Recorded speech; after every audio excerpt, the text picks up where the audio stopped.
अस्सलाम वालेकुम to all of you. तो साथियों, कैसे हैं आप सब लोग। सबसे पहले आपको बताता चलूं, यहाँ पे 5-10 दिनों के लिए हम जो है एक नई टेस्ट सीरीज चलाने वाले हैं एसएससी एमटीएस हवलदार के लिए। इस टेस्ट सीरीज में हम क्या करेंगे, मैराथन क्लास आएंगे। इसमें हम कम से कम एक एक क्लास में 100 क्वेश्चंस करने वाले हैं और जल्दी हम जो है इस टेस्ट सीरीज को एंड करने वाले हैं। ये जो टेस्ट सीरीज रहेगी, इसमें हम एसएससी एमटीएस हवलदार के प्रीवियस ईयर्स के क्वेश्चंस देखने वाले हैं। जिनका एग्जाम चल रहा है उनके लिए तो हेल्पफुल है ही है, और जो आने वाले एग्जाम की प्रिपरेशन कर रहे हैं, जो एमटीएस में जो है इन फ्यूचर अप्लाई करना चाहते हैं, तो उनके लिए यहाँ पे ये सीरीज इंपॉर्टेंट रहेगी, वो इससे बेनिफिट उठा पाएंगे। और साथ ही साथ जो अन्य एग्जाम की प्रिपरेशन कर रहे हैं लाइक जेके एसएसबी, जेकेपी या अदर जितने भी एग्जाम्स है, डिफेंस है वो, ठीक है ना, इंडियन आर्मी के लोग जो है वो भी इसको देख सकते हैं। यहाँ पे ये क्वेश्चंस आपके अदर एग्जाम के लिए भी इंपॉर्टेंट रहने वाले हैं, क्योंकि जनरल नॉलेज हर एक एग्जाम के लिए इंपॉर्टेंट रहती है। तो आप जो है इस टेस्ट सीरीज को अच्छी तरह से देखें। यहाँ पे हम मैराथन क्लासेस चलाएंगे। आज की क्लास हमारी छोटी होगी, अप्रोक्सीमेटली 40-50 क्वेश्चंस करेंगे, लेकिन जो आने वाले क्लास होंगे वो हमारे बड़े बड़े क्लास होंगे, क्योंकि इस टेस्ट सीरीज को हम जल्द ही जो है खत्म करने वाले हैं। तो आज का जो हमारा पहला क्लास रहेगा, इसमें हम क्या करने वाले हैं, जो एसएससी एमटीएस हवलदार में पूछे हुए क्वेश्चन है, कब पूछे गए हैं, 26 जुलाई 2022 से हम स्टार्ट करने वाले हैं। यहां पे जो पहला शिफ्ट हुआ था, दूसरा शिफ्ट हुआ था और तीसरा शिफ्ट हुआ था, उसमें जो क्वेश्चंस पूछे गए थे वो यहां पे हम देखने वाले हैं। सभी के सभी क्वेश्चंस जो है सिलेक्टेड क्वेश्चंस है, पूछे हुए क्वेश्चंस है। तो सभी लोग यहां पे अपना स्कोर नोट करते जाएंगे। अप्रोक्सीमेटली हम 44 क्वेश्चंस करेंगे, तो कम से कम यहां पे 35 प्लस आप सब लोगों को देना है। 35 प्लस आपको अपना स्कोर देना है। तो सभी लोग अपना स्कोर नोट करते जाएंगे। वीडियो के एंड में कमेंट बॉक्स में अपना स्कोर मेंशन करना ना भूलें। और आपको बताता चलूं कि इन टेस्ट सीरीज, ये जो हमारे क्लास आएंगे एसएससी एमटीएस के, तो इनका मैं अलग से प्लेलिस्ट बनाऊंगा। जो इन फ्यूचर देखेंगे वो प्लेलिस्ट चेक कर लेना, वहां पे आपको बाकी के वीडियोज मिल जाएंगे, और जितने भी वीडियोज आएंगे वो अलग से उसी प्लेलिस्ट में सेव करता रहूंगा। तो जो भी इन फ्यूचर देखेंगे वो जो है एसएससी एमटीएस का प्लेलिस्ट देख लेना। तो चलिए ज्यादा टाइम भी वेस्ट नहीं करेंगे, डायरेक्टली आ जाते हैं हमारे पहले क्वेश्चन की तरफ। यहां पे आप देख सकते हो सबसे पहला क्वेश्चन आपके स्क्रीन पर क्या शो हो रहा है, who among the following was the first ruler who tried to spread his message to the people through inscriptions. तो यहां पे आपको बताना है कि इनस्क्रिप्शंस, सबसे पहले यहां पे स्टडी ऑफ कॉइनस को कहते हैं, ठीक है ना, इनस्क्रिप्शन द स्टडी ऑफ कॉइनस। तो आपको बताना है यहां पे जो है सॉरी न्यूमेस्टमेटिक्स, ठीक है ना, न्यूमेस्टमेटिक्स कहते हैं study of coins and study of medals को कहते हैं न्यूमेस्टमेटिक्स। तो यहां पे ये जो इनस्क्रिप्शंस होते हैं, यानी कि जो किसी चीज पे लिखा हुआ होता है, खोद के जो होता है उसे कहते हैं इनस्क्रिप्शन। तो आपको बताना है कि सबसे पहले जो लोगों तक मैसेज पहुंचाई गई थ्रू इनस्क्रिप्शन, स्पेशली कॉइनस के जरिए, कॉइनस पे जो मैसेज वगैरह लोगों तक पहुंचाई गई, तो किसके जरिए पहुंचाई गई, चंद्रगुप्ता, अशोका, बृहदत्ता या बिंदुसार। तो यहां पे आपको अच्छी तरह से नोट डाउन कर लेना है। अशोका हमारा राइट आंसर होगा। बी पार्ट हमारा राइट आंसर होगा। और अशोका के रिगार्डिंग आपको ये भी याद रख लेना है, अशोका जो थे बुद्धिज्म के फॉलोवर थे। पहले जो है बुद्धिज्म के फॉलोवर नहीं थे, लेकिन 261 बीसी में इसने क्या किया, एक युद्ध लड़ा जो कि कलिंगा वार के नाम से बहुत ज्यादा फेमस है, जिसमें इसने बहुत ज्यादा खून बहाया। और ये जो कलिंगा का युद्ध था, ये इसका आखिरी युद्ध था। इसके बाद इसने बुद्धिज्म को अपनाया। ये भी आपको याद रख लेना है। और मैं सांची स्तूपा की बात करूं, वो भी जो है किसके द्वारा बनवाया गया है, अशोका के द्वारा बनवाया गया है। ये आपको याद रख लेना है। इसके बाद आ जाते हैं नेक्स्ट क्वेश्चन पे, दैट इज क्वेश्चन नंबर 2 की अगर मैं बात करूं, हमारे दूसरे प्रश्न की अगर मैं बात करूं, यहां पे क्वेश्चन देखिए क्या कह रहा है, the book the immortals of Meluha has been written by. तो आपको बताना है जो बुक है द इमोर्टल्स ऑफ मिलोहा, ये किसके द्वारा लिखी गई है। यहां पे आप देख सकते हो अमिश त्रिपाठी, सलमान रश्दी, अरविंद अडिंगा या नन ऑफ दीज। तो यहां पे अगर मैं बात करूं अमीश त्रिपाठी की, तो ए पार्ट हमारा राइट आंसर होगा। इसके द्वारा ये बुक लिखी गई है, ये आपको नोट डाउन कर लेना है। इसके बाद आ जाते हैं हमारे तीसरे क्वेश्चन की तरफ। क्वेश्चन नंबर 3 की अगर मैं बात करूं, विच of the following is an example of fibre crop. आपको बताना है कि इनमें से जो है फाइबर क्रॉप की कैटेगरी में किसे इंक्लूड किया जाता है, मैंगो, हेम्प, रबर या कॉफी। तो अगर मैं बात करूं हेम्प की, दैट मीन बी पार्ट हमारा राइट आंसर होगा। ये आपको अच्छी तरह से याद रख लेना, आपको अच्छी तरह से नोट डाउन कर लेना है। इसके बाद देखिए नेक्स्ट क्वेश्चन की अगर मैं बात करूं, हमारे पांचवें प्रश्न की अगर मैं बात करूं, क्वेश्चन क्या कह रहा है, मेहरुनिसा मैरिड एम्परर जहांगीर। तो देखिए सबसे पहले आपको नोट डाउन कर लेना है, मेहरुनिसा जहांगीर की बीवी। तो ये जो मेहरुनिसा यही है नूर जहां, यही है नूर महल। तो यहां पे आपको नोट डाउन कर लेना, जो नूर जहां है या आप कह सकते हो नूर महल है, उसका पहला नाम क्या था, मेहरुनिसा, यानी कि इसका असली नाम था मेहरुनिसा। फिर जब इसने जहांगीर से शादी की, कब की, इसने जहांगीर से शादी की 1611 में। और फिर जहांगीर ने इसका नाम चेंज कर दिया, पहले नूर महल रखा, उसके बाद नूर जहां रखा, यानी कि टाइटल इसको दिया, उपाधि आप कह सकते हो। तो ये आपको याद रख लेना है, मेहरुनिसा ने 1611, ठीक है ना, 1611 में जहांगीर से शादी की। इसके बाद देखिए नेक्स्ट क्वेश्चन यहां पे क्या कह रहा है, क्वेश्चन की अगर मैं बात करूं, Shyam is suffering from beriberi, this is because of deficiency of. तो देखिए यहां पे सिंपली बेरी बेरी डिजीज पूछी गई, किसकी, किस विटामिन की डिफिशियंसी की वजह से होती है। लेकिन यहां पे जो है एसएससी और एमटीएस की अगर मैं बात करूं, इसमें जो है पैटर्न थोड़ा बहुत चेंज किया जाता है। तो ये जो बेरी बेरी डिजीज है, यहां पे ये पूछ रहा है, अगर शाम जो है इसको बेरी बेरी डिजीज हुई है, तो ये किस विटामिन की डिफिशियंसी की वजह से हुई है। तो अगर मैं बात करूं बेरी बेरी डिजीज की, तो ये जो है विटामिन बी की डिफिशियंसी की वजह से होती है, और विटामिन बी को जो है विटामिन B1 के नाम से भी जाना जाता है।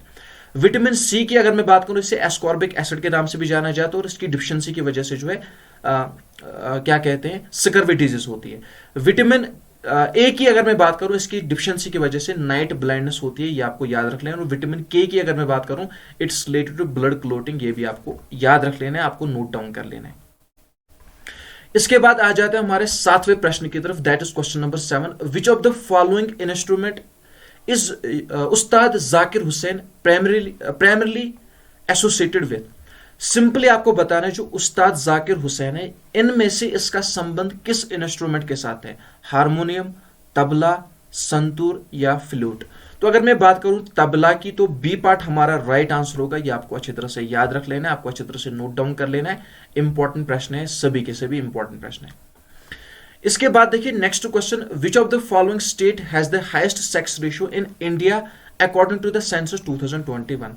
तो कहां पे जो है सबसे ज्यादा सेक्स रेशियो देखने को मिला, आंध्र प्रदेश, केरला, तमिलनाडु या मणिपुर। तो अगर मैं बात करूं यहां पे केरला की, दैट मीन बी पार्ट हमारा राइट आंसर होगा, ये आपको अच्छी तरह से याद रख लेना है, ये आपको नोट डाउन कर लेना है। इसके बाद आ जाते हैं नेक्स्ट क्वेश्चन पे, हमारे 90वें प्रश्न की तरफ, growth rate of population refers to. तो जो पॉपुलेशन की ग्रोथ रेट है, इसे किससे जो है डिफाइन किया जाता है, या किससे इसे जो है कैलकुलेट किया जाता है, difference between birth rate and GDP, addition of birth and death rate, difference between birth and death rate, difference between birth and GDP. तो यहां पे अगर मैं बात करूं difference between birth rate and death rate, तो सी पार्ट हमारा right answer होगा, ये आपको अच्छी तरह से नोट डाउन कर लेना है। यानी कि ग्रोथ रेट जो है कैलकुलेट करने के लिए जो इस फार्मूला का प्रयोग किया जाता है, इस्तेमाल किया जाता है, ठीक है ना, difference between birth rate and death rate. इसके बाद देखिए नेक्स्ट क्वेश्चन की अगर मैं बात करूं, हमारे 10वें प्रश्न की अगर मैं बात करूं, the climate of India is describe as which of the following type. तो आपको बताना है इंडिया में जो मैनली क्लाइमेट देखने को मिलता है वो किस प्रकार का है। यहां पे अगर मैं बात करूं मॉनसून टाइप का क्लाइमेट जो है इंडिया में देखने को मिलता है, दैट मीन सी पार्ट हमारा राइट आंसर होगा, मॉनसून टाइप ऑफ क्लाइमेट जो है इंडिया में मैनली देखने को मिलता है, ये आपको याद रख लेना है, ये आपको जहन में बिठा देना है। इसके बाद आ जाते हैं नेक्स्ट क्वेश्चन पे, which of the following team won the Syed Mushtaq Ali cricket trophy 2021-2022। सबसे पहले आप ये नोट डाउन कर लोगे, जो सईद मुश्ताक अली क्रिकेट जो सईद मुश्ताक अली ट्रॉफी है, इसका संबंध किसके साथ है, इसका संबंध क्रिकेट के साथ है। तो 2021-2022 इस टाइम पीरियड में ये किसको दी गई, किसने ये जीता, उत्तर प्रदेश, तमिलनाडु, बड़ौदा या कर्नाटका। तो यहां पे अगर मैं बात करूं तमिलनाडु की, दैट मीन बी पार्ट हमारा राइट आंसर होगा, ये आपको अच्छी तरह से याद रख लेना है, आपको अच्छी तरह से नोट डाउन कर लेना है। तो 12वां नंबर प्रश्न पढ़ने से पहले आप सबसे सिंपल सी रिक्वेस्ट है, जितने भी लोग चैनल पे नए हैं, चैनल को सब्सक्राइब नहीं किया है, तो जल्दी से चैनल को सब्सक्राइब करें, बेल आइकन पे प्रेस करें, ताकि आपको हमारे लेटेस्ट वीडियो की अपडेट मिलती रहे। और बहुत सारे कंटेंट भी है, प्लेलिस्ट जरूर चेक कर लेना, वहां पे बाकी के वीडियो जरूर देख लेना। इसके बाद आ जाते हैं हमारे नेक्स्ट क्वेश्चन पे, दैट इज क्वेश्चन नंबर 12 की अगर मैं बात करूं, हमारे 12वें प्रश्न की अगर मैं बात करूं, इन 1950 द गोविंद देवा temple of Vrindavan near Mathura was constructed from dash dash sandstone.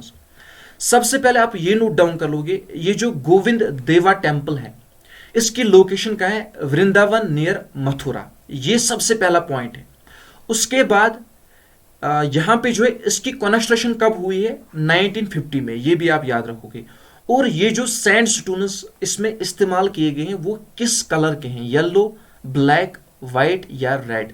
तो यहां पे आपको नोट डाउन कर लेना है, डी पार्ट रेड हमारा राइट आंसर होगा। इंपॉर्टेंट प्रश्न है, नोट डाउन क्या करोगे, ये जो गोविंद देवा टेम्पल है, ये जो गोविंद देवा टेम्पल है इसकी लोकेशन कहां पे, वृंदावन नियर मथुरा, और इसकी कंस्ट्रक्शन कब की गई, 1950 में।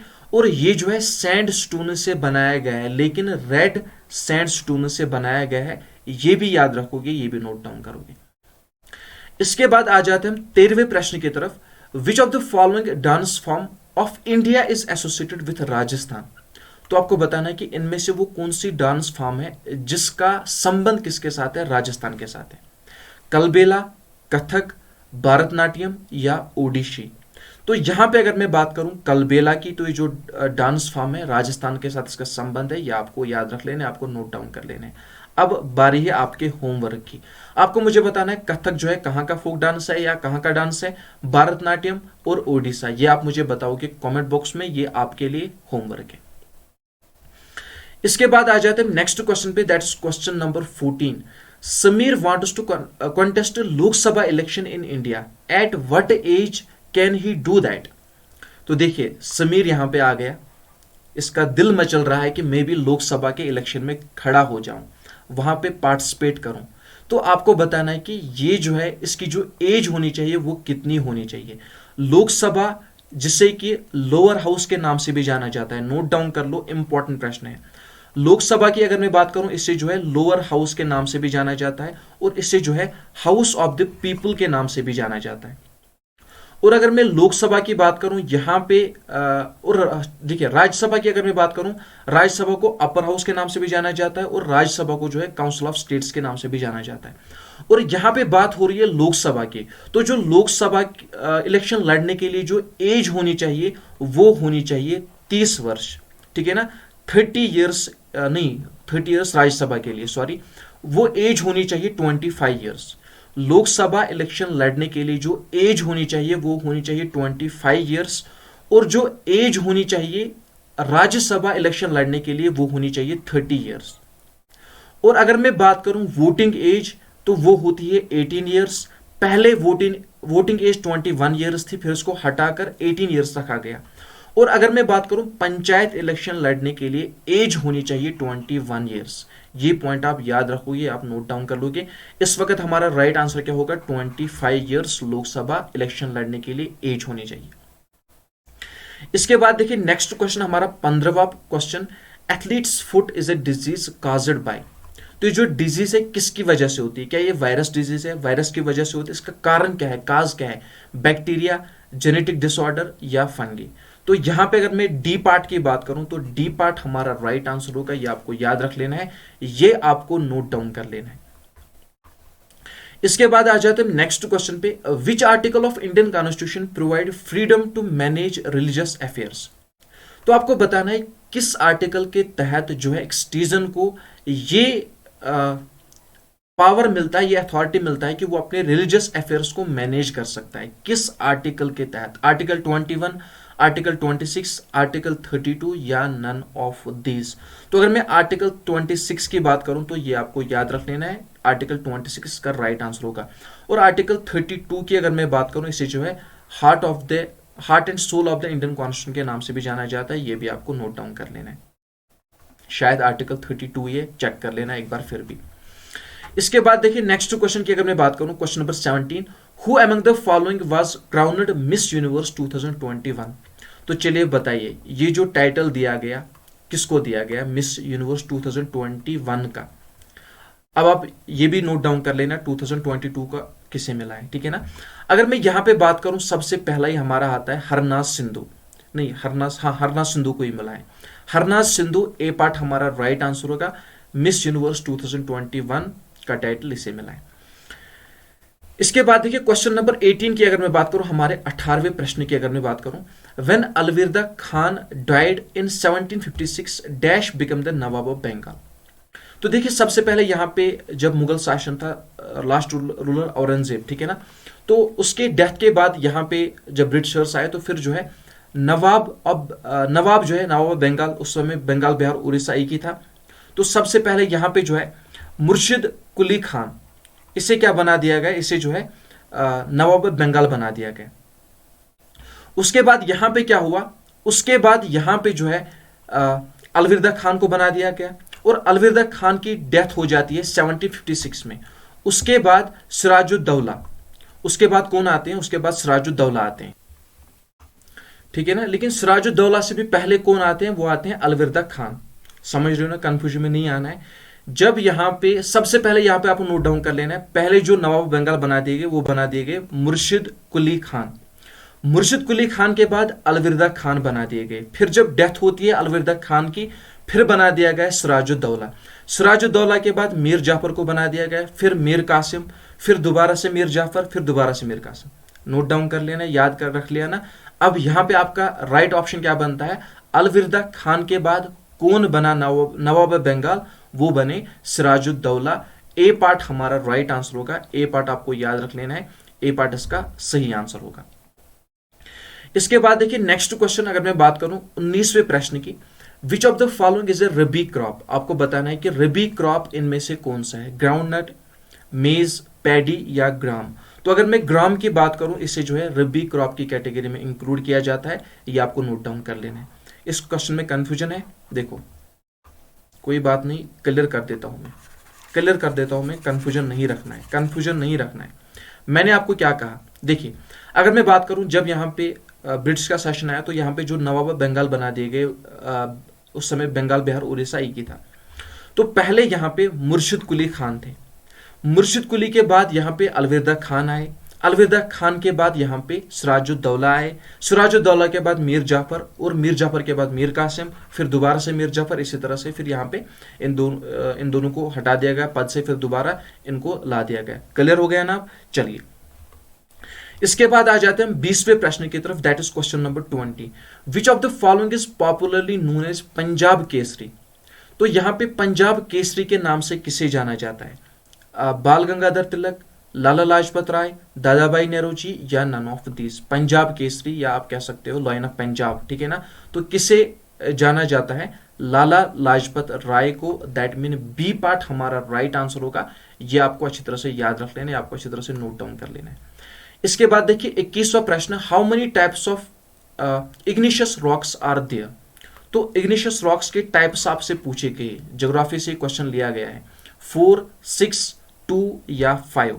तो यहां पे अगर मैं बात करूं हमारे सी पार्ट की, दैट मीन 2 हमारा राइट आंसर होगा। ये आपको याद रख लेना है। एस से आता है एक, 2 टाइप है, ये कौन कौन सा है ये भी आप मुझे कमेंट बॉक्स में बताओगे, ये आपके लिए होमवर्क है। इसके बाद देखिए नेक्स्ट क्वेश्चन की अगर मैं बात करूं, 22वें प्रश्न पे हम आ जाते हैं। 22वां प्रश्न क्या कह रहा है, in which state of India is the Gulbarga fort situated. तो यहां पे जो गुलबर्गा फोर्ट है, इसकी लोकेशन आपसे पूछी गई है, इंडिया में किस स्टेट में पाया जाता है, आसाम, कर्नाटका, हिमाचल प्रदेश या उत्तर प्रदेश। तो अगर मैं बात करूं कर्नाटका की, तो बी पार्ट हमारा राइट आंसर होगा। जो गुलबर्गा फोर्ट है, इसकी लोकेशन कहां पे है, इसकी लोकेशन कर्नाटका में है, ये आपको याद रख लेना है।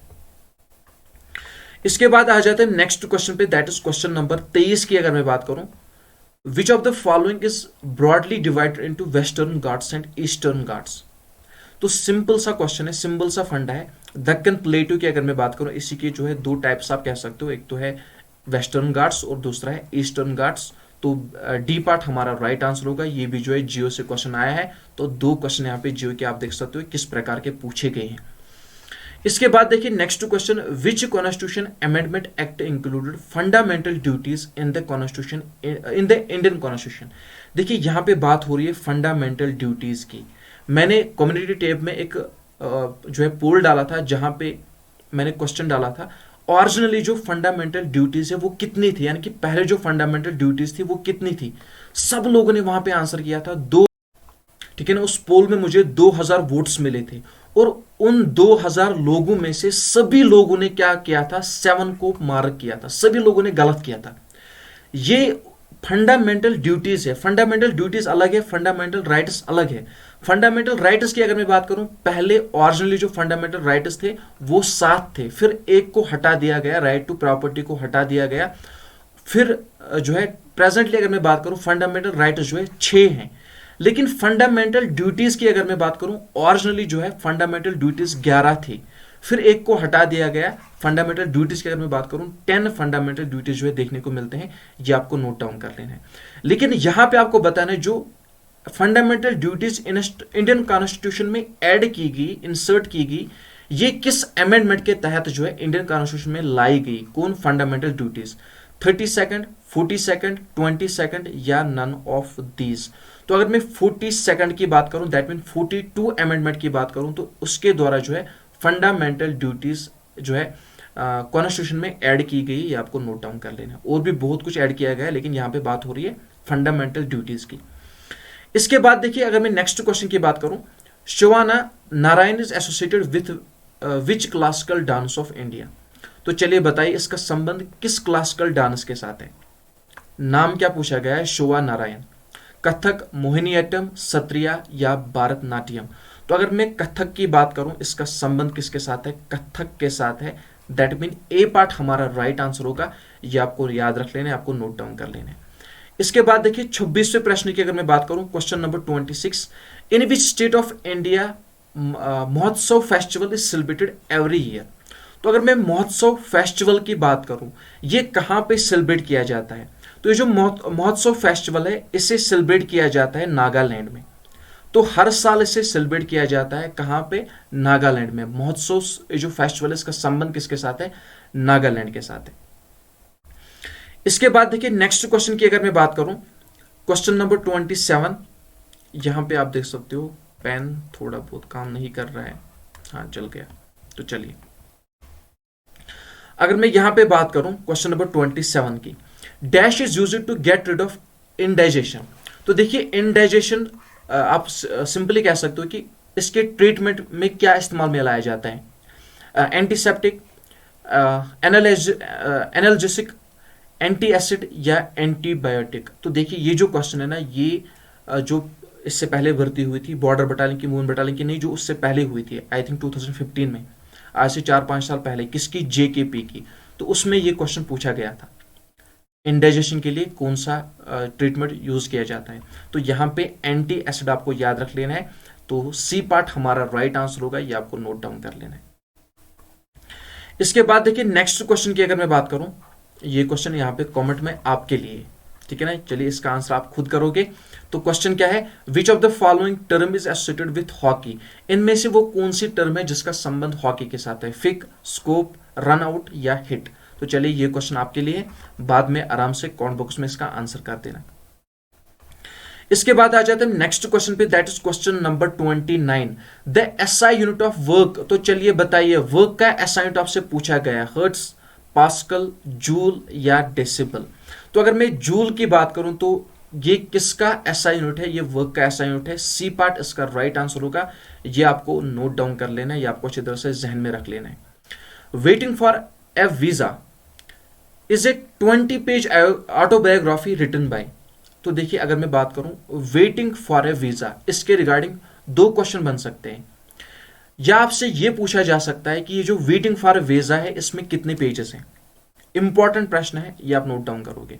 या आपसे यह पूछा जा सकता है जो वेटिंग फॉर वीजा है, ये किसकी ऑटोबायोग्राफी है, ये इसके ऑथर कौन है, इस तरह से क्वेश्चन पूछा जा सकता है। अगर मैं वेटिंग फॉर वीजा की बात करूं, जो कि 20 पेजेस की ऑटोबायोग्राफी है, जो कि भीमराव रामजी अंबेडकर के द्वारा लिखी गई, सिंपली आप कह सकते हो BR अंबेडकर के द्वारा लिखी गई है।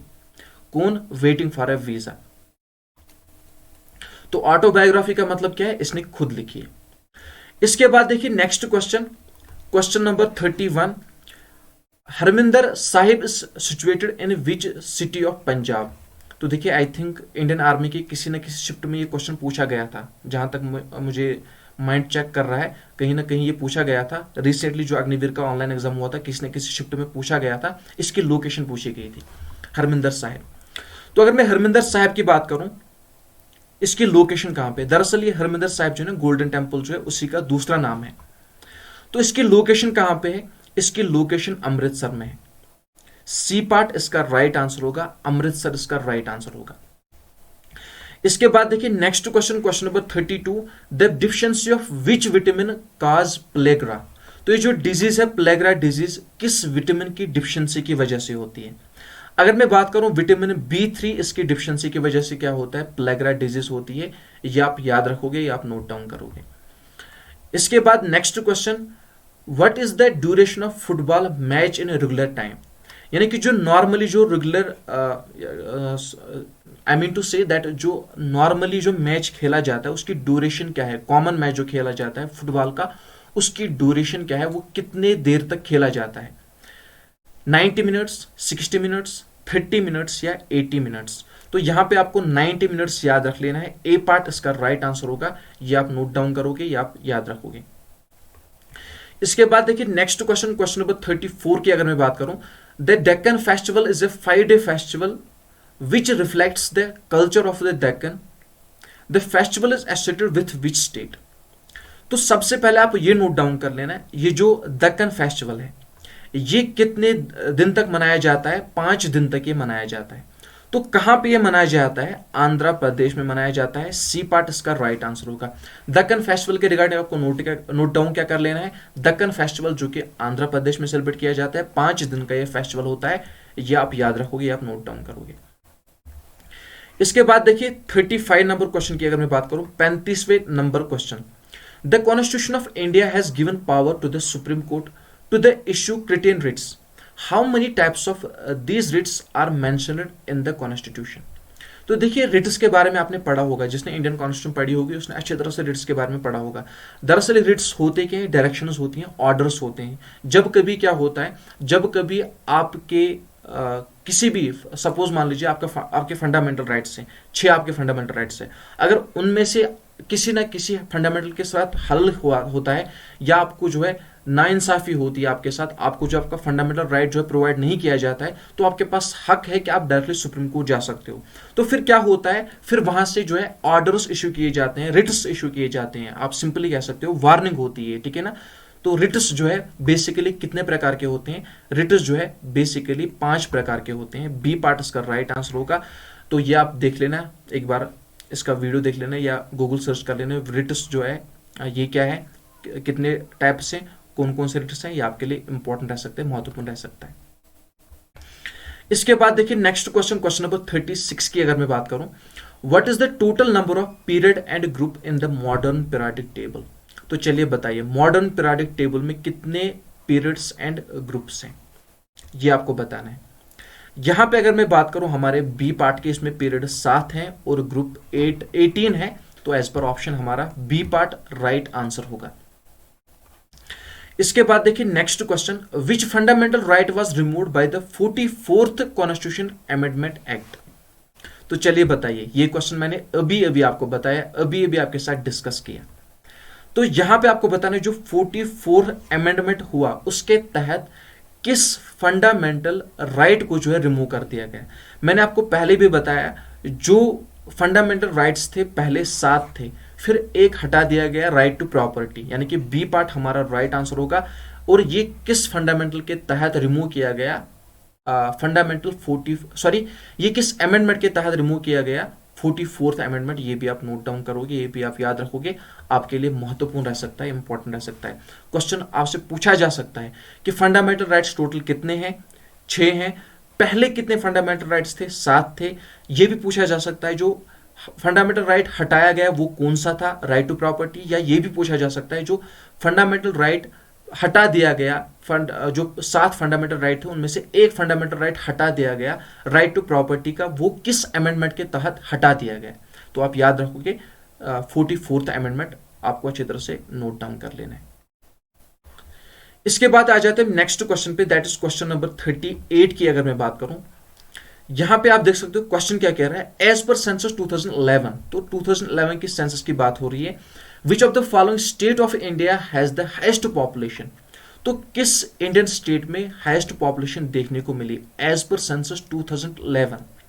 उत्तर प्रदेश, तमिलनाडु, बिहार या छत्तीसगढ़। तो अगर मैं बात करूं उत्तर प्रदेश की, ए पार्ट हमारा राइट आंसर होगा, यह आपको अच्छी तरह से याद रख लेना है। इसके बाद देखिए, in which year did India win first international cricket council ODI world cup. तो किस वर्ष में जो है, किस साल इंडिया ने ये जीता है ICC, that mean Indian international cricket council. इसकी फुल फॉर्म भी बहुत बार पूछी गई है। ICC stands for international cricket council. तो इंडिया ने जो पहला इंटरनेशनल क्रिकेट काउंसिल जीता ओडीआई वर्ल्ड कप, वो कब जीता? 1983, 2011, 2007 या 1992।